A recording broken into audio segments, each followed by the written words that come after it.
Hey, welcome to the Kitchen Tapes. Coming to you live from the front porch. Let's talk Roswell.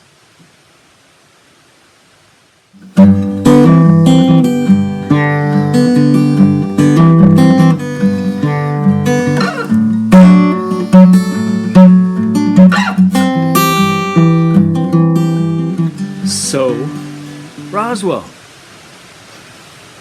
Hard to know where to start. I should start at the beginning. There's a director named David Nutter who directed the pilot, and I had just worked with him back in 1875 or whenever this was. I had just done Disturbing Behavior, a film with him,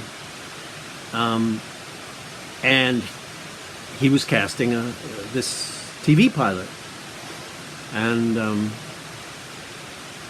he cast me as the sheriff in the show, Jim Valenti. And I was excited. I've always enjoyed doing episodic things. I find them fun. And as a working actor, they more than pay the rent. They're great. But I had never really ridden on a show for any length of time before.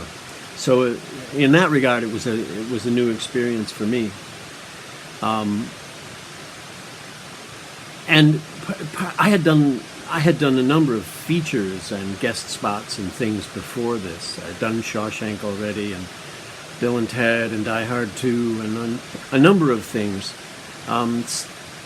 But as you probably know, for actors, it's always feast or famine. You're auditioning and hoping the next job comes along before the rent is due. It's just, and it's nerve-wracking, and you're trying to make plans, and you're trying to, keep a kid in, you have a little child that's going to school and what have you. So anyway,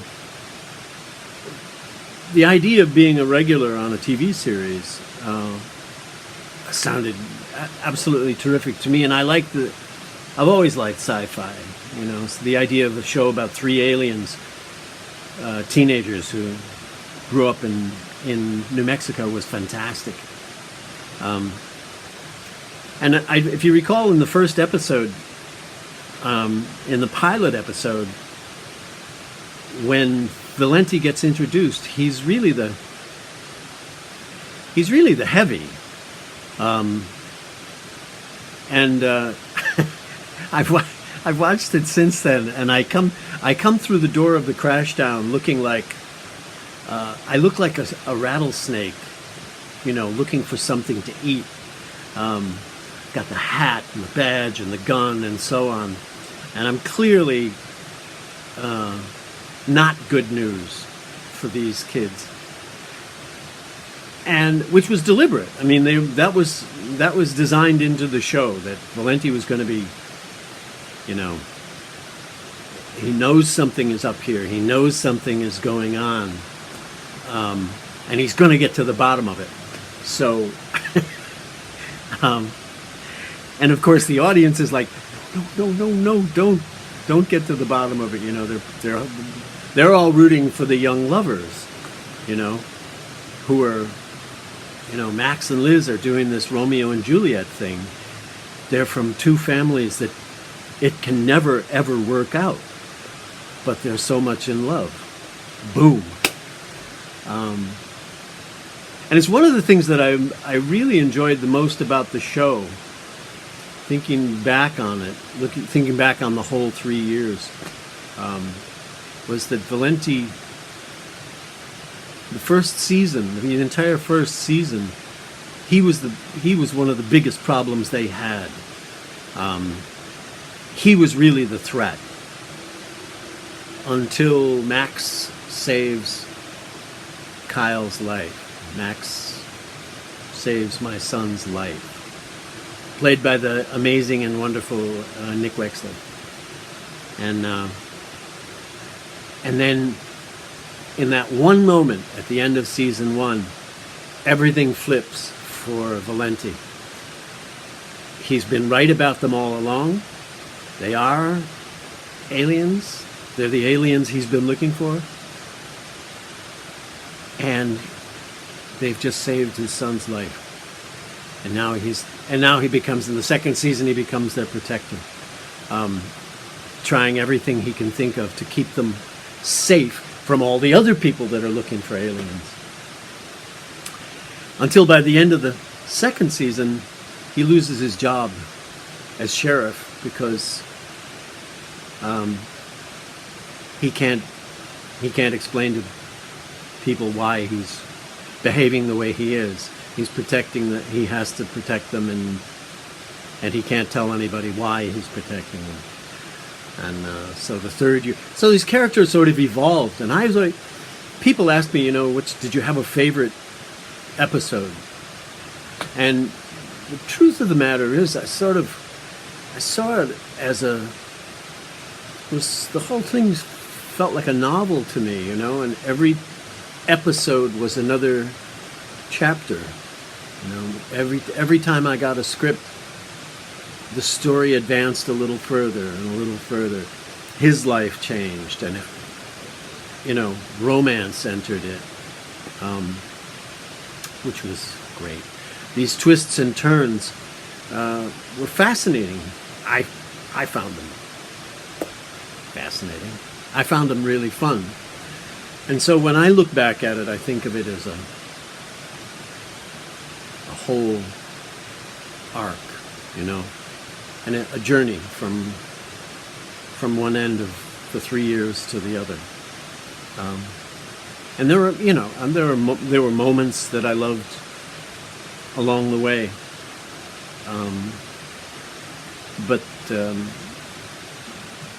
But I found it compelling. I had spent a lot of time going from one movie to another, from one TV show to another, and that sort of nerve-wracking thing of what's the next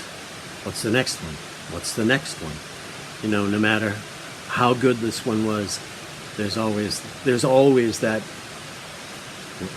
what's the next one? And so I was very happy for a lot of reasons to see Roswell come along and be as interesting as it was. And the fans were extraordinary, as you all know now, because you've kept this show alive in so many ways on the web and in the fan forum, and you've been extraordinary. And now the new TV series, which is also terrific, and which, if I had a chance to come back and do, I would. I love the fans. I had never experienced that. One of the things that happens when you do TV, an episodic TV show like this, is that it never happened to me before. In movies, people go and see it, and then they go home, and they don't see you again until the next movie, or the next TV show that you show up in. If you're a regular on a TV series, and you're in their living rooms, or their kitchens, or their bedrooms, wherever their television is, you're in their home every single week, and they get to know you. They feel like they know you. I mean, they want to know you. That I had never experienced before. I was blown away by how excited and terrific the fans for the show were. To the point where, when the big campaign to keep the show alive, I think we were all amazed at how much Tabasco sauce came flooding into the network. Which, if you don't know the show, the aliens like spicy food, and they're always putting Tabasco sauce on everything. So anyway, so there was that, and some of the fans I've stayed in touch with over the years. A number of people ask me, do I keep in touch with any of the cast? Loosely, most of the cast. Nick and I see each other all the time. I don't know. I guess I got to do more with him in the show, just because he played my son, and he's such a sweetie. So, yeah, I stay in touch with David Nutter, and I stay in touch with Nick mostly. Do I have any souvenirs from the show? That was one of the questions. I have a swell watch. I don't know if you can see it. This was a gift from the WB, and you can tell that it's a Roswell. It's the official Roswell watch because it ran for 3 years and then it stopped. And my favorite thing is Valenti's badge, which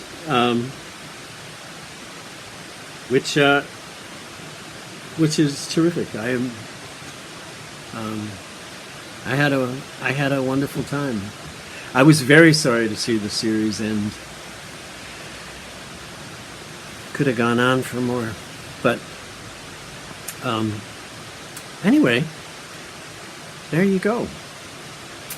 I directed for the first time in my life. I directed in the second to the last episode in the third year. And that was an extraordinary experience. That was something that I really wanted to do, and they gave me a chance to do it. The writers and the producers and so on were very supportive, and I took it really seriously too. I sort of went overboard, and I'm studying up and shadowing directors around the set and asking a million questions, sitting with the editors, watching how they put these things together. It was a real eye-opener. I mean, I'm not sure.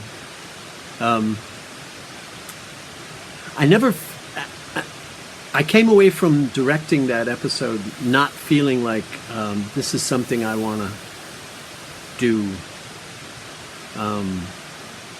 as a profession. Branch out into directing and do that instead of acting. I was still having too much fun acting, and still am.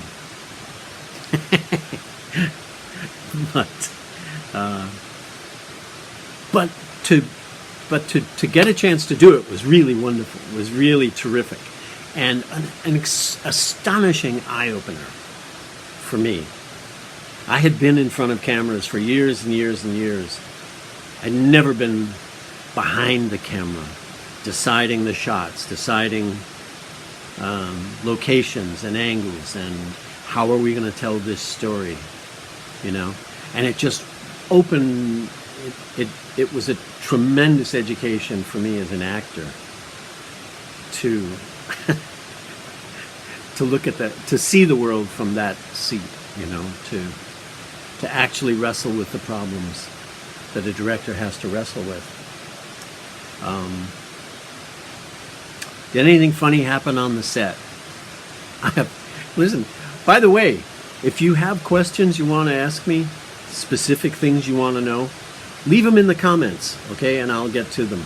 I'm going to have to do another episode about Roswell, so just leave them in the leave them down below. I'll be sure to answer your questions in the next one. Anything funny happen on the set? As I recall, when I was directing, Brendan had a urinary problem on the set. That while I was directing, during a scene that I was directing, that was the result of I believe it was a bet. someone had dared him to do. Which I think I was angry at the time, but it's sort of, looking back on it, it's sort of, I guess I had it coming. I was taking the whole thing very seriously. And anyway, when he does a video about it, he can tell you. I'll catch you next time. Listen, stay safe out there, okay? If you liked it, click I liked it and subscribe, and please leave questions down below. I'm going to do another one about Roswell. Okay? All right.